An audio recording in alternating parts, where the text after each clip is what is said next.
कहा जाता है कि यह गुफा लगभग 33 कोटि देवी देवताओं का घर है। ऐसा भी माना जाता है कि इस गुफा के गर्भ में दुनिया के खत्म होने का राज भी छिपा हुआ है। यह मंदिर रहस्य और सुंदरता का बेजोड़ मेल है। पुराणों के मुताबिक पाताल भुवनेश्वर के अलावा कोई ऐसा स्थान नहीं है जहां एक साथ चारों धामों के दर्शन होते हों। इस जगह का नाम ही 2 शब्दों से आया है, जिसका अर्थ है पृथ्वी और ब्रह्मांड के देवता।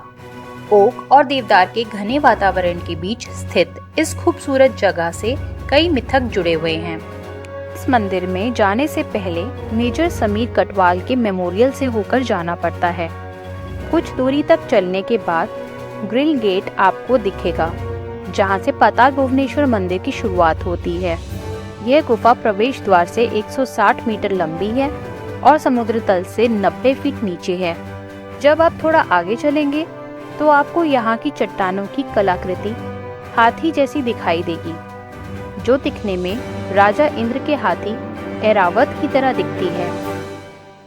गुफा में 8-10 फीट अंदर जाने पर शेषनाग सहित अन्य देवी देवताओं की आकृति नजर आती है। गुफा की शुरुआत में पत्थरों में शेषनाग के फनों की तरह उभरी संरचना नजर आती है। फिर आपको चट्टानों की कलाकृति देखने को मिलेगी, जो नागों के राजा अधिशेष को दर्शाती है। ऐसा कहा जाता है कि अधिशेष ने अपने सिर पर दुनिया का भार संभाला हुआ है।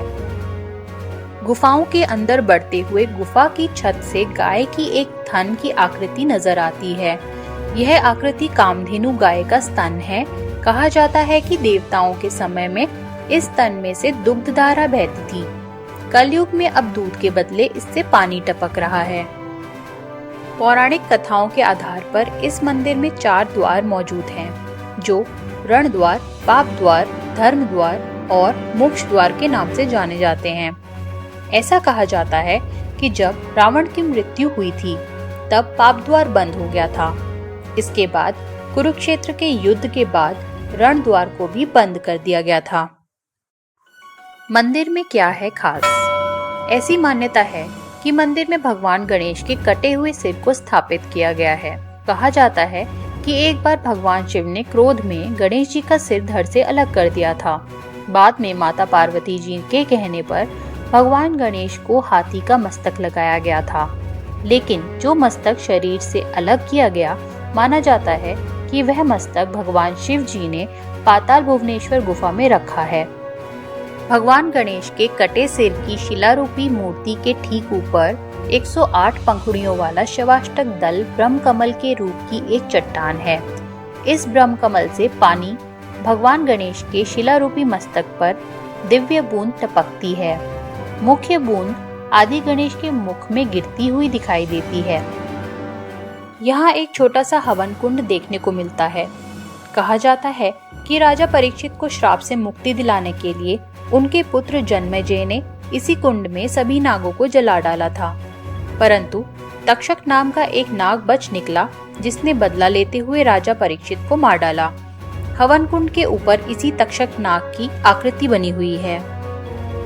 इससे आगे चलने पे महसूस होता है जैसे आप किसी की हड्डियों पे चल रहे हों। इसी गुफा में काल भैरव की जीभ के दर्शन होते हैं।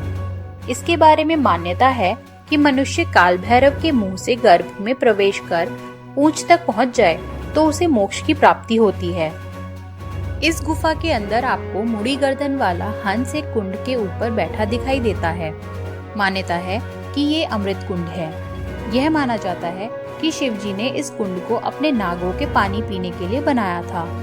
इसकी देखरेख हंस के हाथ में थी, लेकिन जब हंस ने इस कुंड में पानी पीने की कोशिश की तो शिव जी ने गुस्से में उसकी गर्दन मोड़ दी। इससे आगे चलने पर चट्टानों की ऊंची दीवार पे एक सफेद हिस्सा है, जो शिव जी की जटाएं मानी जाती हैं। मान्यता है कि इन्हीं जटाओं से माँ गंगा धरती पे अवतरित हुई थी। इसी जगह गंगा को लाने वाले भगीरथ का अक्ष भी है। साथ ही 33 कोटि देवी देवता भी यही हैं। इसी जगह पर एक जल कुंड है, जो विश्वकर्मा जी ने पांडवों के लिए बनवाया था, जहाँ पांडवों ने तपस्या की। यहाँ विश्वकर्मा की आकृति भी मौजूद है। आगे 2 दरवाजों के अंदर एक रास्ता जाता है। ये द्वार धर्म द्वार और मोक्ष द्वार हैं। यहाँ आदि शंकराचार्य द्वारा स्थापित तांबे का शिवलिंग भी है। माना जाता है कि गुफा के आखिरी छोर पर पांडवों ने शिवजी के साथ चौपर खेला था। वहां से लौटते हुए इस गुफा में 4 खंबे हैं जो 4 युगों सतयुग, त्रेता युग, द्वापर युग तथा कलयुग को दर्शाते हैं। इनमें पहले 3 आकारों के खंभों में कोई परिवर्तन नहीं है, लेकिन कलयुग का खंभा लंबाई में ज्यादा है। इसके ऊपर छत से एक पिंड लटका हुआ है, जिसके बारे में पंडित जी बताते हैं कि 7 करोड़ वर्षों में यह पिंड 1 इंच बढ़ता है। मान्यता है जिस दिन ये पिंड कलयुग के खंभे से मिल जाएगा, उस दिन कलयुग समाप्त हो जाएगा और पृथ्वी पर महाप्रलय आ जाएगी। गुफा में एक साथ 4 धामों के दर्शन भी किए जा सकते हैं। ऐसी मान्यता है कि गुफा में एक साथ केदारनाथ, बद्रीनाथ, अमरनाथ देखे जा सकते हैं। इस रहस्यमय मंदिर की खोज सूर्यवंश के राजा ऋतुपर्णा ने की थी। त्रेता युग में ऋतुपर्णा का ही अयोध्या पर शासन था।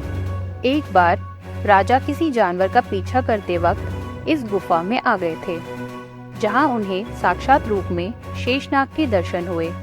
जैसे ही शेषनाग ने उन्हें देखा, अपने समस्त फन ऊपर उठाए राजा घबरा गए, जिससे शेषनाग ने उनसे कहा, घबराओ मत, तुम पहले मनुष्य हो जो यहाँ आया है, तुमको इसका श्रेय जरूर मिलेगा।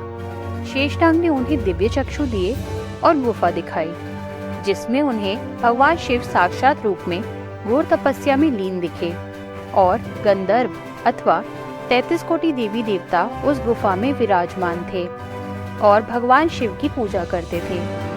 यह देख राजा धन्य हो गए, लेकिन शेषनाग ने उन्हें कहा था कि यदि ये बात तुमने किसी को बताई तो तुम्हें धरती से अपना देह त्याग करना पड़ेगा।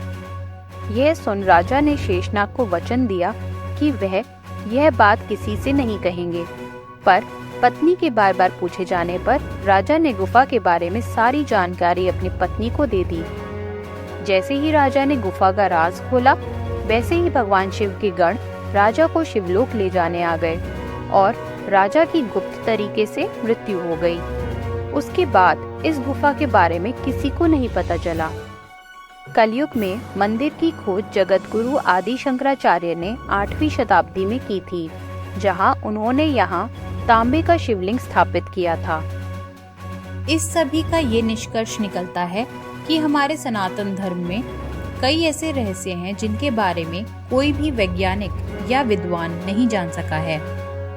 आज यहाँ इस गुफा को देखने के लिए देश विदेश से पर्यटक आते हैं और ये लोग इस गुफा के रहस्य को देखकर आश्चर्यचकित रह जाते हैं।